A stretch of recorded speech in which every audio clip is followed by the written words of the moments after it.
অনেক দিন পর আজকে বাতাবি লেবু। হ্যালো গাইস, সবাইকে গুড মর্নিং। আবারও চলে আসলে নতুন একটা মিনি ব্লগ নিয়ে। আজকে আমার সকাল হয় ওই বইগুলোর মধ্য দিয়ে, কারণ আমার পরীক্ষা সামনে আসতেছে। গাইস, আমি সত্যি বলতেছি আমি কিচ্ছু প্রিপারেশন করিনি, কিন্তু আমার টেনশন হইতেছে, কিন্তু আমার বই পড়তে একটু মনে হইতেছে না। ফার্স্ট সেমিস্টারের প্রথমবার আমি পরীক্ষা দেব, কিন্তু আমি এখনো কিচ্ছু প্রিপারেশন করিনি। আমি কি পরীক্ষা দেব আমি এখন কিচ্ছু জানি না। জেনে গেছি যে আমার ক্যারিয়ার একদম খতম। A few moments later.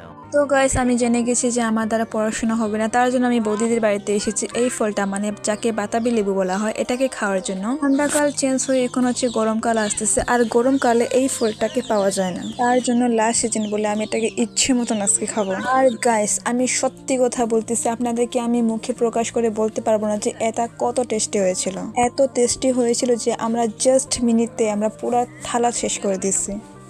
তো গাইস, এখানে খেয়ে দিয়ে আমরা বৌদির একটা ফ্রেন্ড এসেছিল, তাকে আমরা ওর বাড়ি, মানে বাড়ি না, রাস্তা অব্দি দিতে যাচ্ছি। আজকের ভিডিও তাহলে এইটুকুই। সবাইকে ধন্যবাদ এবং টাটা।